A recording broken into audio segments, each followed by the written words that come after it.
पण त्यांनी ही घातपातात चूक केली. अजितदादा जर तुमच्या पोरावर असं घातपात केला गप्प बसता का तुम्ही? गप्प बसणार का? त्याला पार त्या डोनाल्ड ट्रम्प संग नेलं तरी मला काय गरज नाही. याच्यात तपासणीला पाठवायचं अजितदादाने. हा, याच्यात अजितदादाने त्याला पाठवायचं, पांघरून घालायचं नाही. 2029ला वाईट करी. हा, मी एकदा बोललो ना, मी पण लय खुनशी आहे. जितका अजितदादांवरती आम्ही जीव लावतो ना, तितका सगळ्यांवरती सुद्धा लावतो. कशामुळे पांघरून घालता? झालं की महादेव मुंडेच्या टायमाला, झालं की त्यांच्या टायमाला, संतोष भाईच्या टायमाला सुद्धा तेच झालं. बार बार तेच माझा घातपात ते करतोय आणि तुम्ही त्याला समजता. 2029ला पश्चाताप येईल, कारण तुम्ही 2000 आत्ता झालेली 24ची निवडणूक आठवा. किती हाल झालते ना. मला ते बोलायला लावू नका दादा, मी मीडिया पुढे बोलन.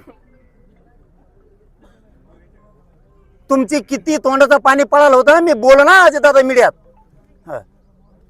तुम्ही कसे पळत होतात आणि कोणाला पळीत होतात, किती इंडिकेटर लागल निवडून यायच्या टायमाला, हे विसरू नका. मला खरं बोलायला लावू नका मीडियात.